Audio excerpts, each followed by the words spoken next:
Hello everyone, आप सभी का स्वागत है सुपर फ्लिक्स टॉक चैनल पर। आप टाइटल देख के समझ ही गए होंगे कि आज हम इंडिया में बने सिनेमैटिक यूनिवर्सेस के बारे में बात करेंगे। इंडिया में मल्टीपल सिनेमैटिक यूनिवर्सेस बन चुके हैं, जैसे कि वाईआरएफ का स्पाई यूनिवर्स, रोहित शेट्टी का कॉप यूनिवर्स, दिनेश विजान का हॉरर कॉमेडी यूनिवर्स और लोकेश सिनेमैटिक यूनिवर्स। तो चलिए बिना किसी देरी के इस वीडियो को शुरू करते हैं। तो सबसे पहले हम वाईआरएफ के स्पाई यूनिवर्स के बारे में बात करेंगे। तो इस यूनिवर्स की शुरुआत एक था टाइगर मूवी से हुई थी, जो कि 2012 में आई थी, जिसमें एज मेन लीड अपने सल्लू भाई देखने को मिले थे। इस समय तो मैं श्योर हूँ कि इन्होंने कुछ भी सिनेमैटिक यूनिवर्स का प्लान नहीं किया होगा। फिर इसके बाद 2017 में इस मूवी की सीक्वल आती है टाइगर जिंदा है, जो कि मुझे अच्छी लगी। फिर इस मूवी के बाद 2019 में ऋतिक रोशन की वॉर आई थी, जिसमें भी कोई कैमियोज या हिंट्स नहीं दिए थे सिनेमैटिक यूनिवर्स को लेके, और ये टाइगर फ्रेंचाइजी से कनेक्टेड थी। ये भी कहीं हमें हिंट्स या कैमियो कुछ भी देखने को नहीं मिला था। लेकिन ये as a standalone movie War Hrithik Roshan की मुझे पसंद आई, मुझे बहुत अच्छी लगी, क्योंकि इसकी स्टोरी और बहुत अच्छी थी। जो एंड का ट्विस्ट आप सब तो जानते होंगे, जो लोग देखे होंगे। तो फिर वॉर के बाद 2023 में आई जनवरी में हमें पठान मूवी देखने मिलती है, जो कि इस यूनिवर्स की 4th मूवी थी, और इसमें एज पठान हमें शाहरुख खान देखने को मिलता है। इसमें फाइनली हमें कंफर्मेशन मिल जाता है कि ये चारों मूवीज एक ही यूनिवर्स का पार्ट है, और इस यूनिवर्स में तो हमें सलमान खान के टाइगर का कैमियो भी देखने को मिलता है। ये मूवी भी मुझे अच्छी ही लगी थी। इस मूवी में टाइगर का कैमियो बहुत अच्छे तरीके से एग्जीक्यूट किया गया था, और एंड में ऋतिक रोशन के कैरेक्टर कबीर का भी हिंट दिया जाता है। लेकिन अब आती है नवंबर 2023 में आई हुई टाइगर 3, जो कि मुझे, मैं सच बोलूँ तो बुरी लगी। Straight forward mediocre. इसमें पठान का कैमियो भी था, लेकिन उस कैमियो को बहुत ज़्यादा अच्छा बनाया जा सकता था। इन्होंने उस कैमियो को बर्बाद कर दिया। यहाँ आते आते अब स्टोरी रिपीटेटिव होने लगती है कि हमेशा Indian spy versus Pakistani spy, raw versus ISI की लड़ाई। हर मूवी में ही यही हो रहा है। टाइगर 3 बॉक्स ऑफिस पे भी उतना कुछ खास नहीं कर पाती, क्योंकि उसके बहुत सारे रीजंस हैं, जैसे कि वो संडे को रिलीज़ हुई थी, तो उसके लिए वीकेंड में नहीं था, फ्राइडे सैटरडे और दिवाली के दिन भी रिलीज़ हुई थी, जिससे कि बहुत लोग उस मूवी को देखने भी नहीं गए होंगे, और उस समय वर्ल्ड कप भी चल रहा था। तो टाइगर 3 से मुझे बहुत प्रॉब्लम थी, क्योंकि उस मूवी में मतलब कैमियो भी लाया, लेकिन अच्छा नहीं था, और वो उस मूवी की स्टोरी भी रिपीटेटिव और मुझे बुरी लगी यार, सच बोलूँ तो। लेकिन इस मूवी का पोस्ट क्रेडिट सीन हमें बिल्कुल डिसअपॉइंट नहीं करता।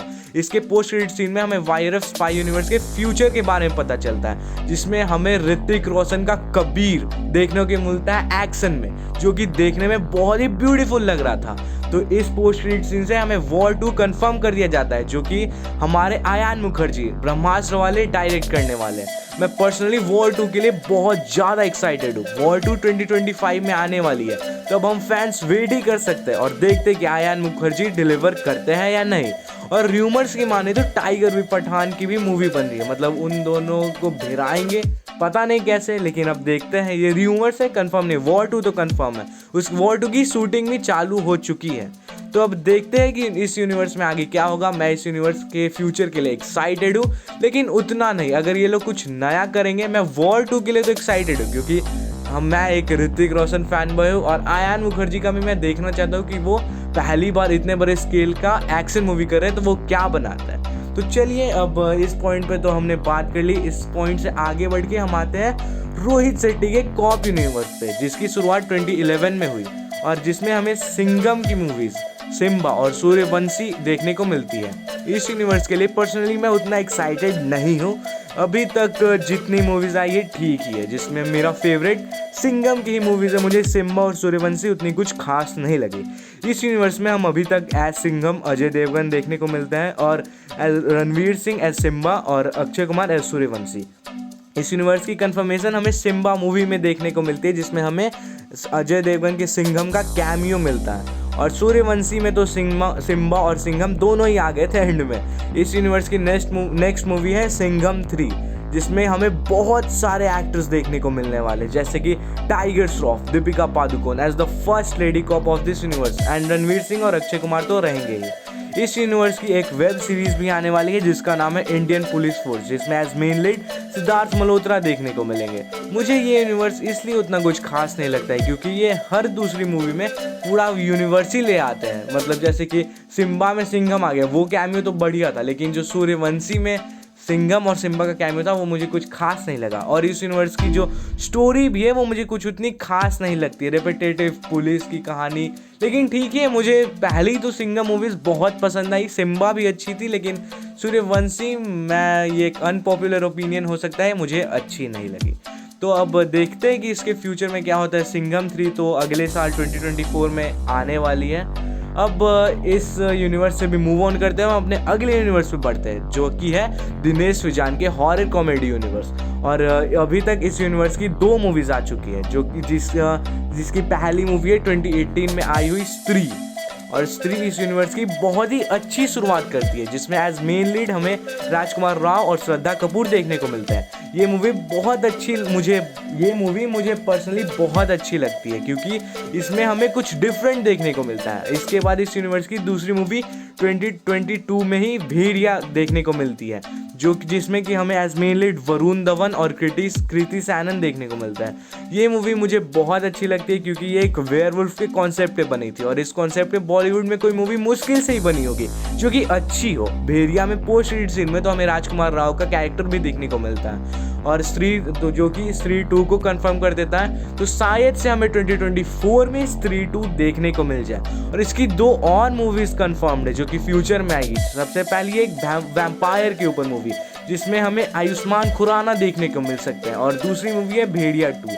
मैं इस यूनिवर्स के फ्यूचर के लिए बहुत एक्साइटेड हूँ, क्योंकि ये लोग कुछ नया कर रहे हैं। कोई नॉर्मल एक्शन मूवीज़ या कॉमेडी मूवीज़ या रोमांटिक मूवीज़ को छोड़ के एक हॉरर कॉमेडी न्यू जेनर में जा रहे हैं, जो कि इंडियन सिनेमा में अभी तक किसी ने उतने अच्छे से नहीं किया।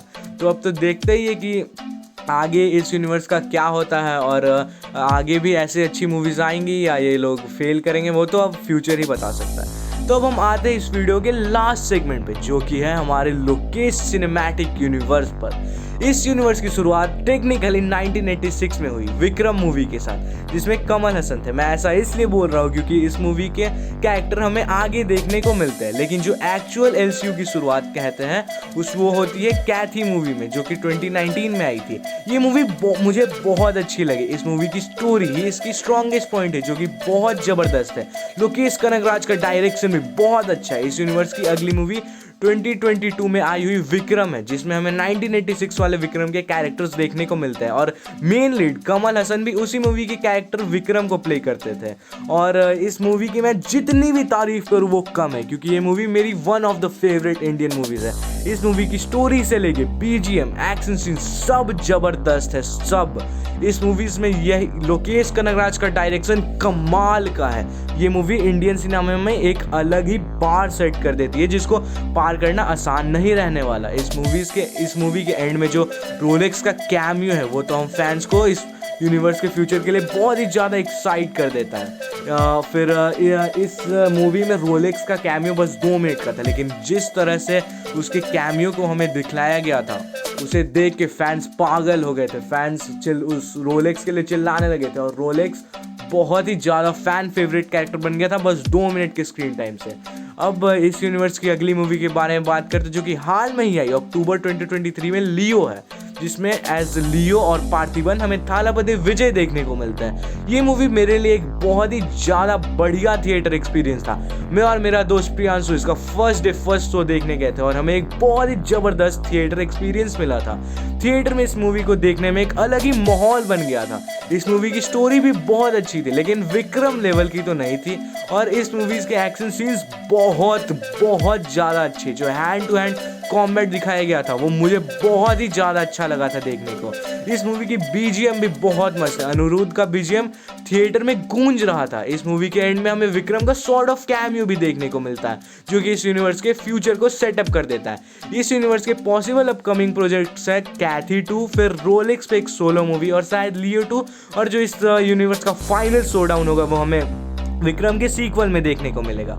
मैं इस यूनिवर्स के फ्यूचर के लिए बहुत एक्साइटेड हूँ। Let Lokesh Kanagaraj cook and I have faith in him that he will create something good.